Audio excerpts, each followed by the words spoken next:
더 나은 내일을 준비하는 시간 KBS 1라디오 김성환의 시사야. 식약처가 모더나 백신에 대한 첫 번째 전문가 자문회의 결과를 발표했습니다. 모더나 백신의 예방 효과가 94%가 넘는다고 밝혔고 허가를 위한 예방 효과를 사실상 인정했다, 이런 평가를 받고 있습니다. 그런가 하면 방역당국은 코로나19 백신 접종을 한 뒤에 중증 이상 반응이 발생했다면 인과관계가 부족하더라도 최대 1,000만 원까지 의료비를 지원하겠다는 입장을 밝히기도 했습니다. 고려대 약학대학 김정기 교수 연결해서 이 문제에 대해 좀 자세히 얘기 나눠보도록 하겠습니다. 교수님 안녕하십니까?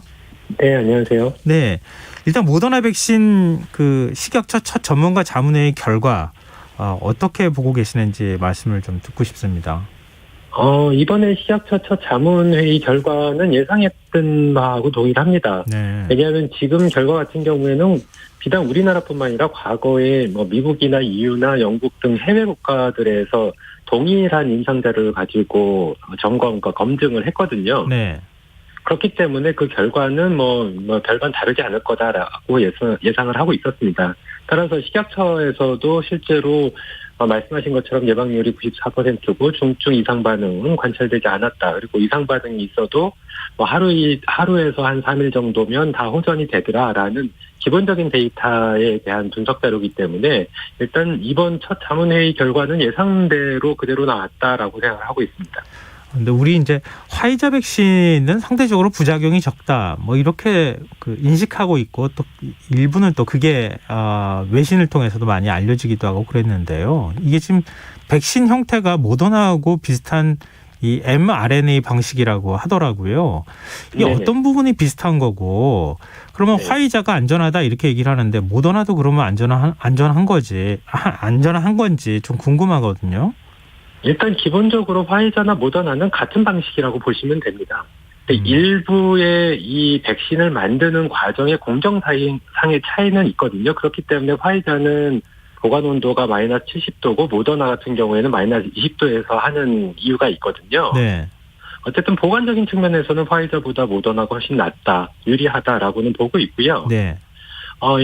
부작용 같은 부분 말씀하셨는데, 기본적으로 화이자나, 그러니까 해외 사례 지금 현장에 투여를 하고 있거든요. 그래서 화이자나 모더나 같은 경우에 유사한 정도의 이상 반응 결과들이 보여지고 있고, 실제로 그 정도도 상당히 유사하다라고 평가를 받고 있습니다. 근데 지금 그러면은 모더나 백신의 최종 품목 허가를 받게 되면 아스트라제네카, 화이자, 얀센에 의해서 네 번째로 보면 국내에서 허가를 받는 백신이 되는 건가요? 그렇죠. 지금 말씀하신 대로 이번에 이제 모더나가 앞으로 2번의 자문회의가 더 남았거든요. 예. 그래서 지금 말씀하신 자문회의 같은 경우에는 코로나19 백신 검증자문단 회의에서 결과가 나온 거고요. 네. 이어서 중앙약사심의위원회 결과가 나와야 되고, 이를 바탕으로 긍정적인 결과가 나온다라고 하면 최종 점검위원회 결과가 또 기다리고 있습니다. 물론 지금 예상컨대 개인적으로는 모든 이 자문회의 결과상으로 긍정적인 결과가 나올 걸로 예상을 하고 있고요. 어쨌든 이렇게 해서 최종적으로 허가가 된다라고 하면 말씀하신 대로 국내에서는 네 번째로 승인된 백신이 되는 결과입니다. 또 하나 좀 관심을 모으고 있는 것이 정부 발표 내용인데요. 정부가 해외 mRNA 백신의 국내 생산을 위해 국내 제약사와 협의를 하고 있다, 이런 입장을 밝혔는데, 그러면 네. mRNA 백신이면은 지금 화이자 아니면 모더나 백신 아니겠습니까? 예. 이 좀 어느 쪽 백신이라고 보십니까? 지금 예상키로는 화이자보다는 모더나 백신의 가능성이 더 높다라고 평가는 받고 있는데요. 예. 저도 개인적으로 화이자보다는 모더나가 더 가능성이 있다라고 생각을 하고 있는데, 예. 이 부분은 어쨌든 지금 우리 정부에서 이 부분에서 뭔가 기업과의 어떤 비밀 유지 협약에 정확히 밝힐 수 없다라고 얘기를 하고 있기 때문에 네. 좀 기다려보기는 해야 될 것 같습니다. 근데 가장 화이자하고 모더나 중에 모더나가 더 가능성이 높다라고 평가를 받는 대표적인 이유가, 모더나가 최근 우리나라, 일본, 호주에 신규로 그 자회사를 설립하려고 하는 움직임을 보이고 있거든요. 그래서 네. 이러한 배경 때문에 아마 화이자보다는 모더나일 가능성이 높다. 그럼 국내 어떤 기업이 대상이 될 거냐? 이 부분도 사실상 정부에서 밝히고 있지는 않거든요. 그래서 네. 일부 한 3개 정도의 국내 제약사가 언급이 되고 있는데 정확한 건 조금 더 지켜봐야 된다 이렇게 생각하고 있습니다. 근데 뭐 자회사를 설립해서 백신을 생산한다 하더라도 시간이 좀 걸리지 않겠습니까? 당장의 수급 불안을 해소하는 데는 영향이 크지 않을 것도 같은데 어떻게 보세요?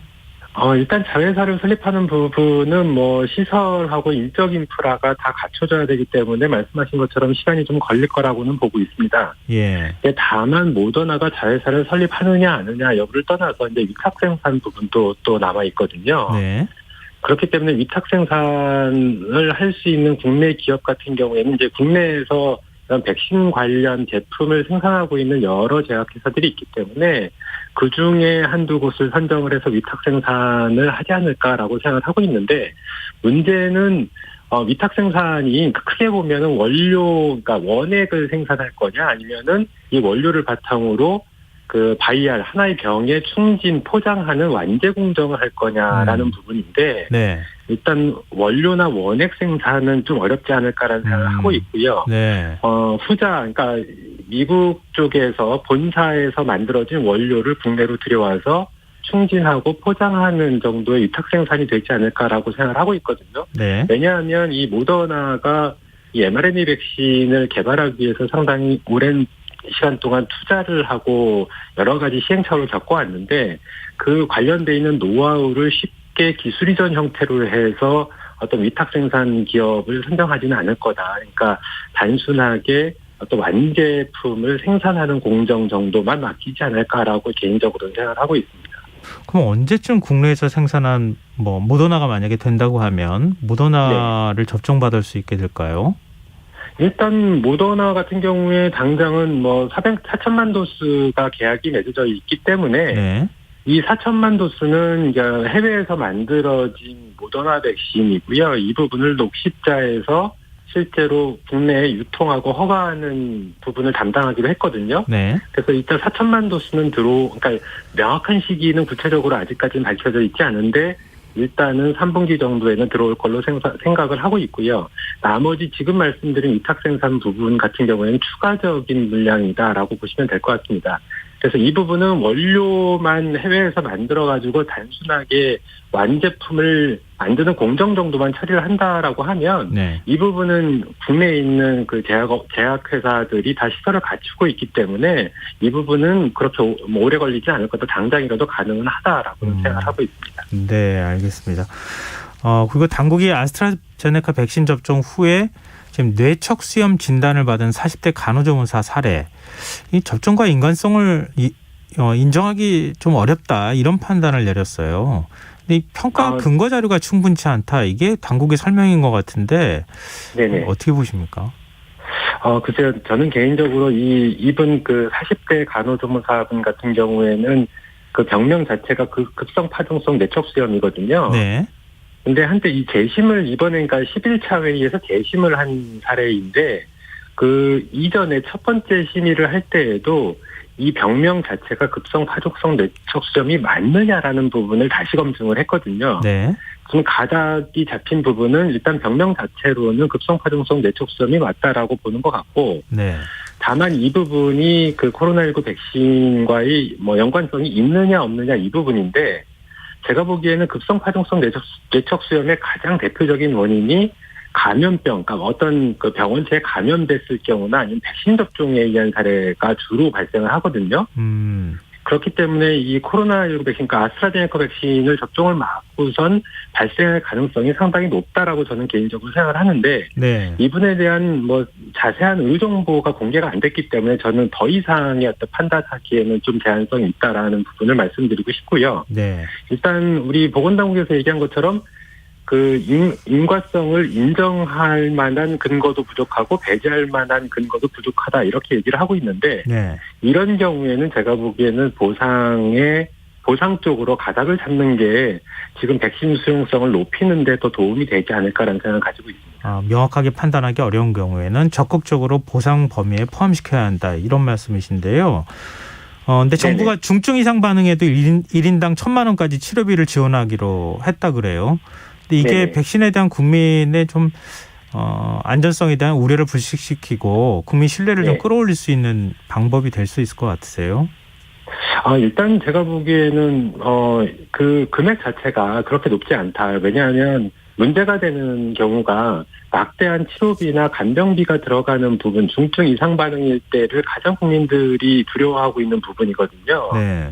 근데 이 부분에 대한 적절한 조치가 이루어지지 않았다. 그러니까 소액인 경우에는 충분히 국민들께서 감수를 할 수 있는데 이렇게 막대한 돈, 어떤 큰 돈이 들어가는 이상 반응인 경우에는 감당하기가 사실상 어렵거든요. 그래서 네.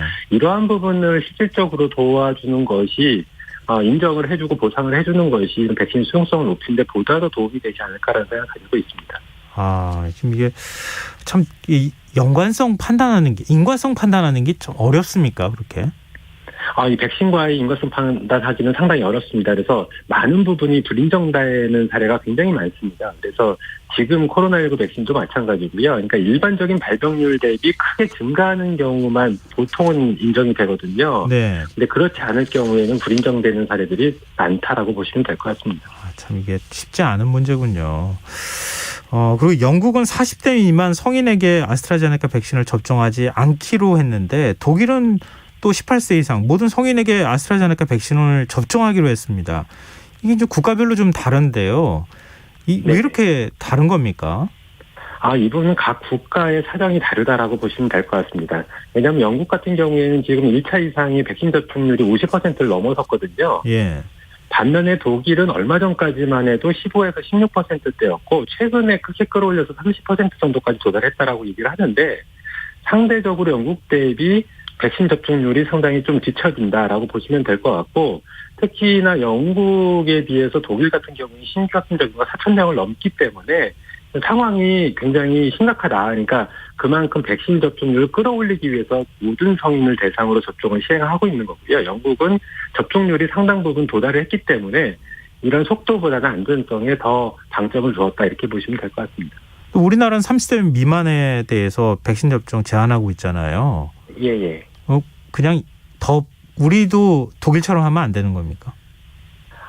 우리나라 같은 경우에는 글쎄요, 일단은 그거보다는 어떤 여러 가지 전문가들의 의견이나 아니면 국민들의 여론상 안전성 부분을 배제하기에는 상당히 부담스럽다. 더군다나 국내에서 이런 혈전 감소성 그러니까 혈소판 감소성 혈전증이 발생한 사례가 20대에서 발생을 했었거든요. 그래서 네. 이 부분을 배제하기는 상당히 부담스럽지 않을까라는 생각을 가지고 있습니다.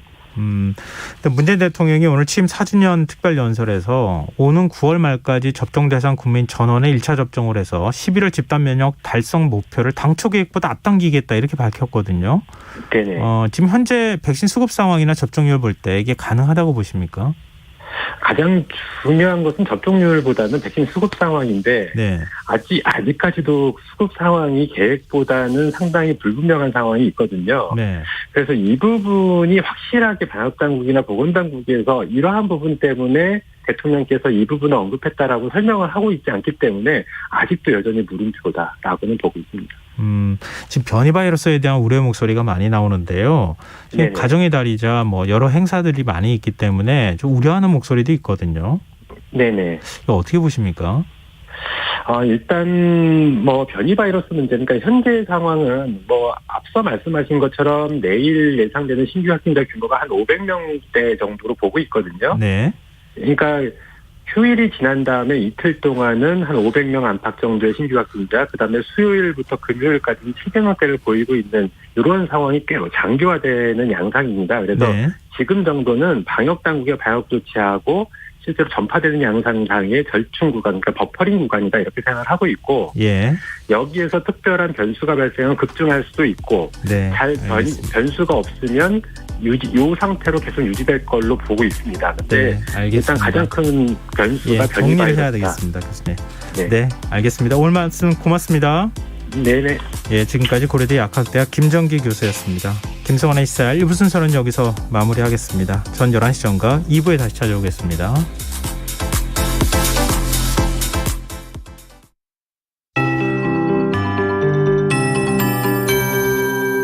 KBS 58분 날씨. 오늘 내리고 있는 비는 내일 낮이면 대부분